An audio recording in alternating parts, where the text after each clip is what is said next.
Pedagogy of Environmental Studies. Unit 1, Introduction to Environmental Studies. Environmental Studies, or EVS, has been viewed as a core curricular area at the entire primary stage, beginning with self and gradually extending it to children's immediate environment, their homes, family, neighborhood, and even beyond. Studies across the globe reveal that it is more important for children to acquire crucial skills like critical thinking, problem solving, and expressing creatively and confidently instead of mugging up the content that merely promotes rote memorization, which ending up increasing the burden on young children, which by no way enhance their curiosity, creativity, and self-esteem. So, creating a learning situations in the context of children is very crucial in learning EVS. So, in this context, the role of a teacher no doubt changes from being a knowledge giver to that of a facilitator. One of the major concerns of this millennium is to take good care of the environment which nurtures all of us. We have now been living in a situation where environmental degradation is occurring at an unprecedented pace. Hence, the immediate need of the day is to bring about an awareness of the environment and its problems at all levels. The great scientist Albert Einstein said, "You cannot solve a problem with the same mindset which created it at the first place." It is only when we truly begin to see ourselves as an indivisible part of the environment, then there will be a fundamental shift in our mindset towards its conservation. Teachers play a significant role in the society because of their influence on children with whom they interact. In this process, environment becomes a medium for engaging young minds in the excitement of first-hand observation of nature and understanding the patterns and processes in the natural and social world.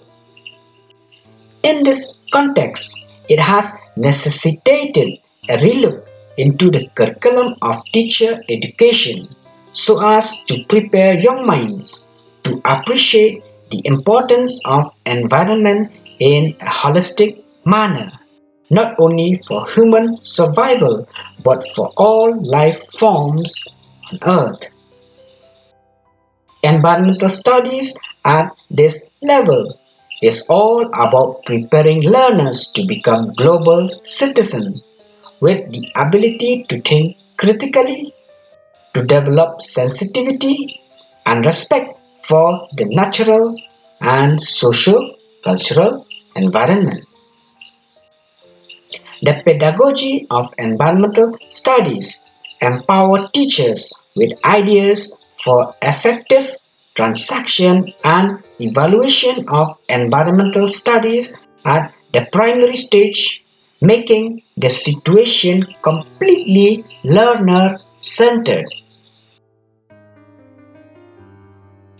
One of the criticisms leveled against environmental studies in traditional classrooms was that it did not differ much from the classrooms of other subjects, as it was more a one-way process. Children learn about environment by sitting passively in the classroom and receiving information from the teacher.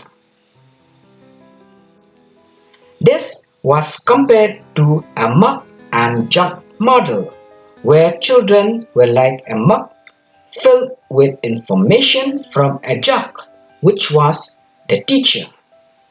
Children were not engaged in exploratory activities, making observations and connections, and relating them to their own experiences.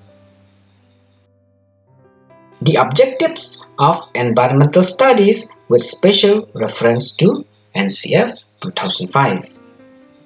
The following are some of the objectives of environmental studies according to NCF 2005.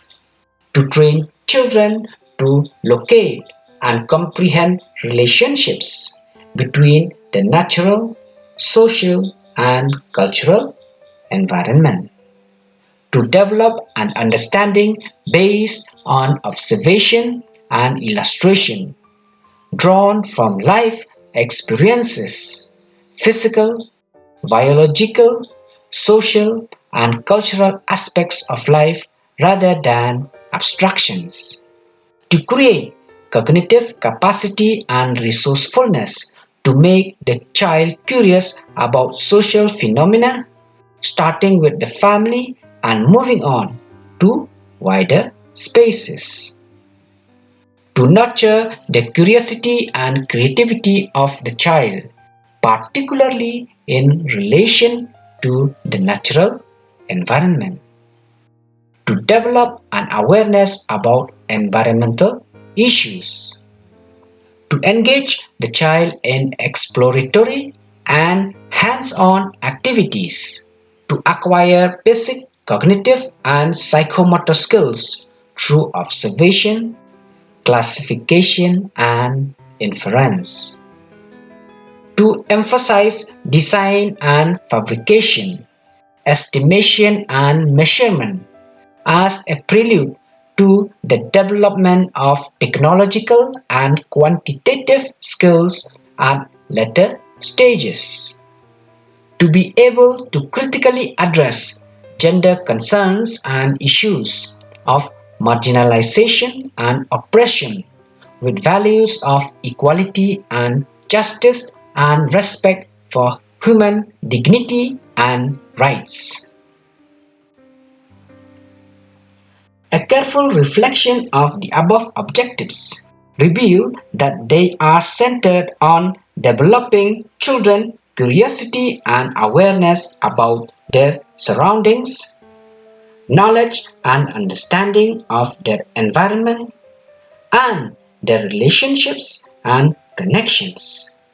Thus, the main aim of environmental studies as spelled out in NCF 2005 is to expose students to the real life world in which they live, to enable them to analyze, evaluate, and draw inferences about problems and concerns related to environment. To achieve the above objectives, environmental studies is organized around three broad principles: learning about the environment, learning through the environment, and learning for the environment. Environmental studies is thus not only a study for primary children but is a training ground for developing environmental friendly attitudes, values, habits, and behaviors. Teachers as facilitator are responsible for empowering children to take initiative in the learning of environment from an early stage by involving children in exploring their respective environment. Schools can play a critical role in supporting and helping children explore their environment by structuring and organizing learning experiences for children to explore, understand, and express their experiences. Understanding environment. What are the first two words that come to your mind when you hear the word environment? For many of us, the word is associated with forests or trees or pollution. But this is not an incorrect association, but rather a limited one. The word environment is derived from the French word environner, which means to encircle or surround. Hence, everything surrounding us is called environment. Environment taken in this sense has no limits. That is, it is whole, continuous, and indivisible, which is common to all living organisms like animals, plants, or non-living components like soil, air, and water.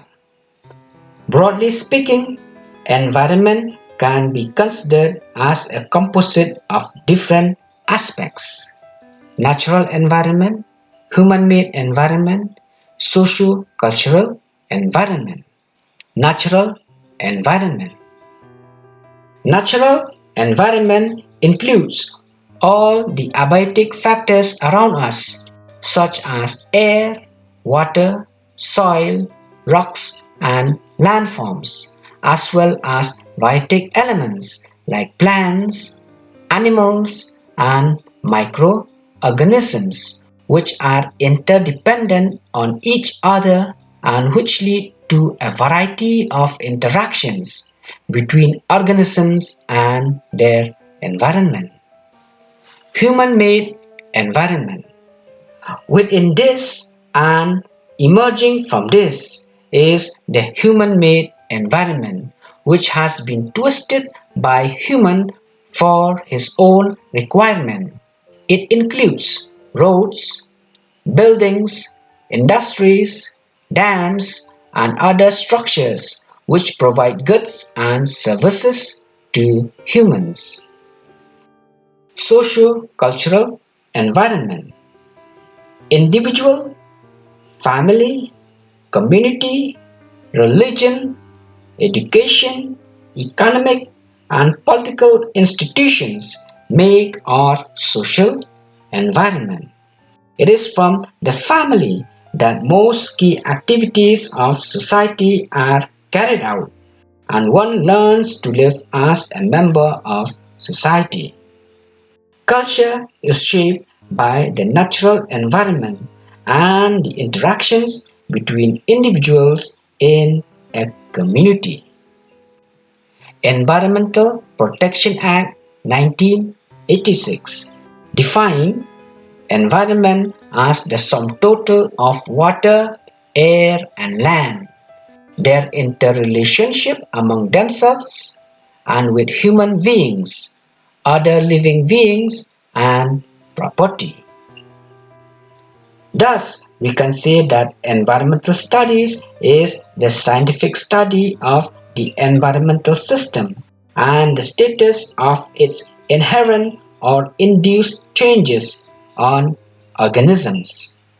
It includes not only the study of physical and biological characters of the environment, but also the social and cultural factors and the impact of man on environment.